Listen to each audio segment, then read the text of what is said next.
Hi Sushil, good morning. This is Deepika. How are you doing? Hi Deepika, I'm doing great. Thanks for uh, bringing me here. This is a 15 minutes round interview for my college assignment for individual and organization behavior. And before starting in interview, do you have any questions to ask me? No, I'm excited, looking forward to what it will unfold. Okay, then let's go to the interview. Sure. My first question is, can you share a little about your background and how you got into management? That's a very interesting question. I didn't get into management, I was forced into management. Oh. So, back in the day, I was working with Oracle, and then I started my own startup in India.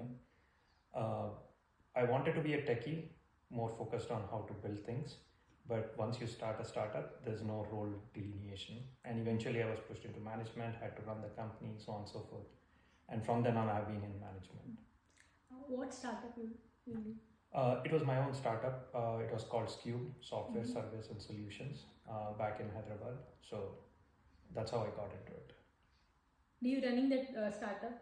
Yes. Me along with my couple of friends. Okay. And next question.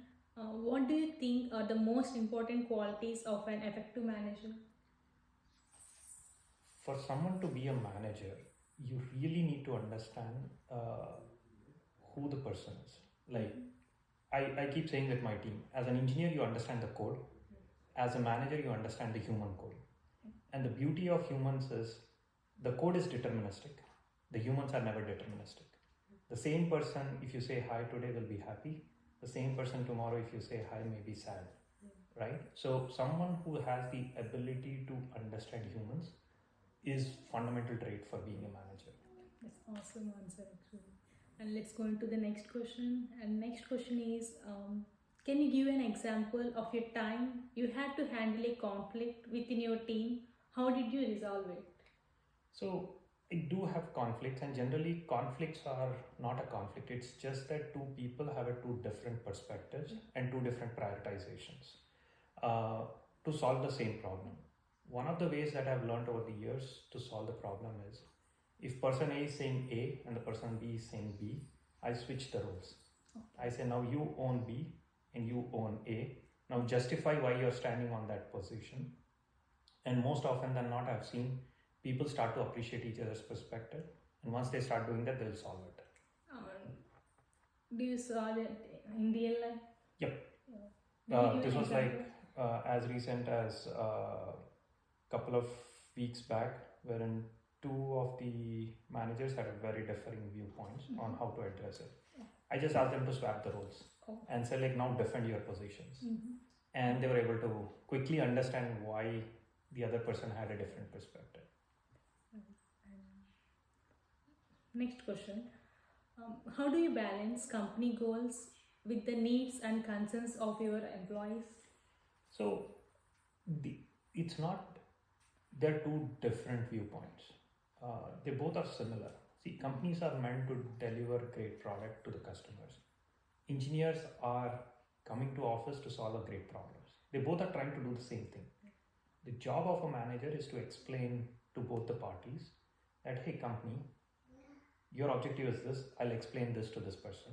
And for this person, we need to understand that, okay, if you have a great idea, which company is not looking for, you explain the company saying that, hey, look, here is another way to solve the problem.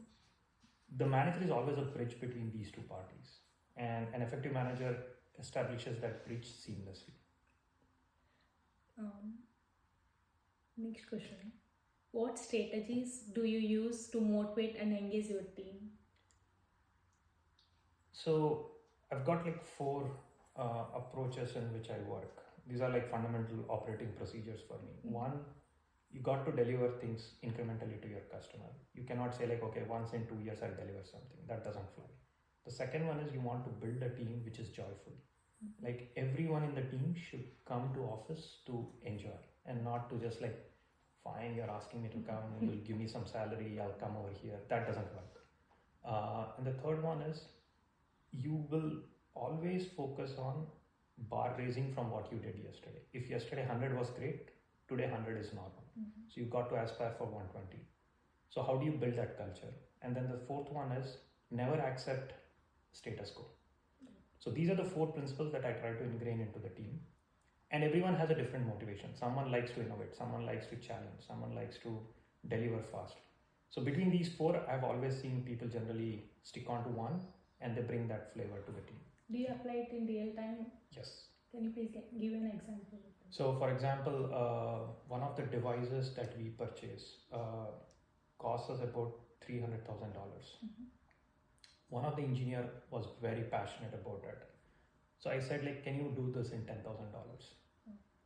That person took it as a personal challenge, and early this year we got a license to produce that. So we built that solution, we were able to certify it, and we are now able to use it.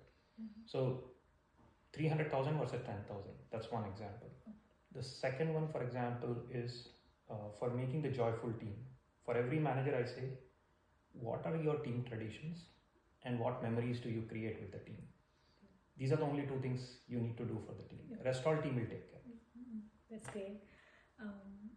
Let's go to next question. And the next question is, how do you handle an underperformance employee while maintaining team morale? That's a slightly tricky situation for me and for anyone. But at the same time, if you compromise on quality of one person, the entire quality of the team comes down. So to me, like I said, raising the standards, raising the bar is always super important. If someone is not able to do that, I'll have a candid conversation. Saying that, hey, I understand you're not able to do this. Can I know why?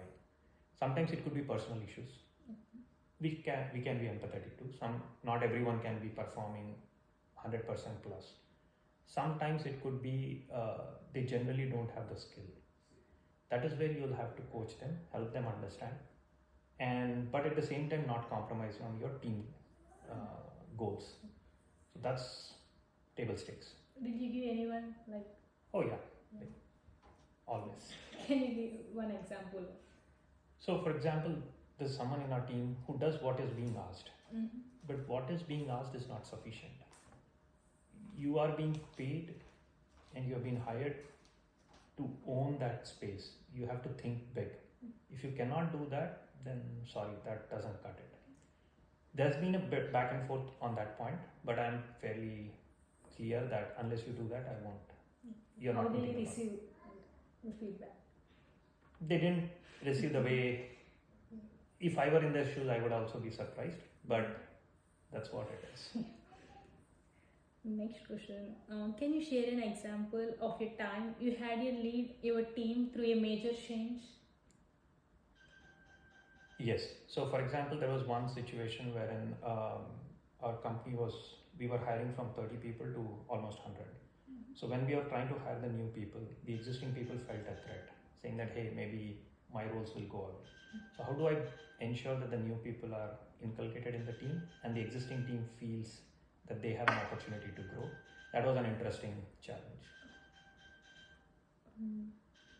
How do you foster a positive and inclusive workspace culture? Listen first. So you can have various shades of inclusion that you can talk about, but to me the fundamental thing is, are you first of all listening or are you just hearing? So listening to understand is the most fundamental trait, and if you start doing that, then naturally you will build an inclusive culture. And my next question, how do you continue to develop your leadership skills? Keep learning. There's no stop.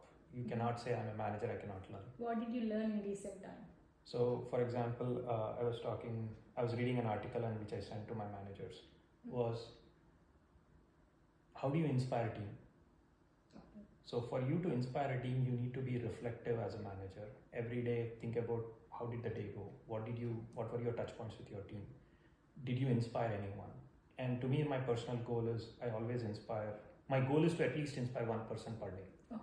So if I do that, I would have inspired 365 people, right? Yes. Or maybe if you take away weekends and all that, but at least 200 people roughly. So that's the goal. And I just shared that same with my managers, saying that maybe you can think about it that way. How many members do you inspire?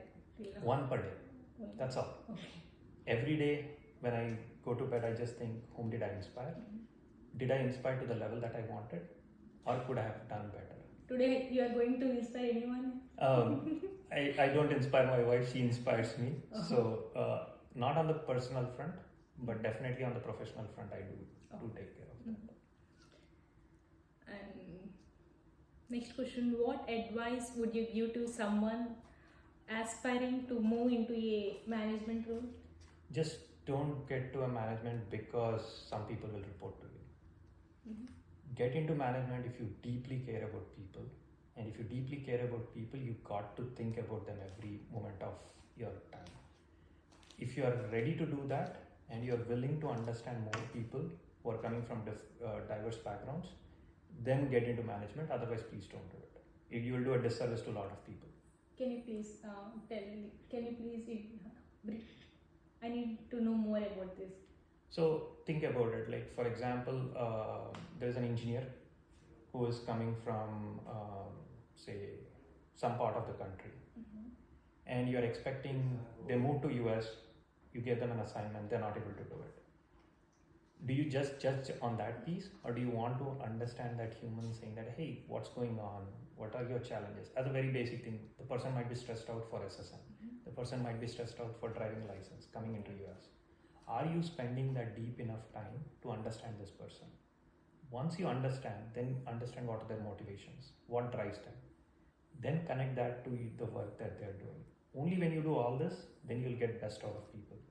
And to do all of this, you need patience. Yes. And unless you have that patience, don't get into management. Next question. What do you think are the biggest challenges facing managers today? So the flavor of the season is Gen AI, but many people think AI will transform how the approach to software development or approach to the world will change. But managers are the ones who will reduce that panic. So, for example, every engineer right now is worried, like, will my job be taken over? There will be elements wherein the work can be done faster. As a manager, what are you doing to alleviate the productivity of the team by reducing their fear and helping them get on board to this new way of how to do things? What are you facing right now? So initially, say for example, few of the engineers in my team said like, oh, AI can't write the code like I do. So there was a fear of resistance. Like initially there was a lot of resistance. But slowly now, most of the team have got a convert. Now, most of them understand using that AI helps them to be faster, efficient. So helping them navigate through that journey was the most interesting thing. I could have just said, do it or not do it. But that would have mean I'm just taking like a very binary approach. So we went them through trainings, we helped them understand. We did a lot of demos to them. And once they understood, they were fine with it. Can you please describe good manager and bad manager? So this, do you want me to? Yeah, continue. Okay. Continue.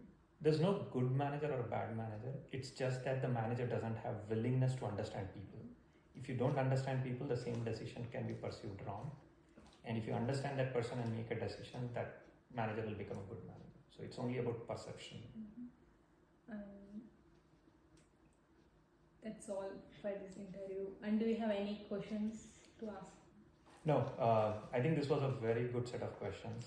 Covered a breadth of it in a very short time. So appreciate the effort put in. Thank you. Thank you so much for giving your time, your valuable time to my course assignment. Thank you so much. Wish you all the best. Thank you. Thank you.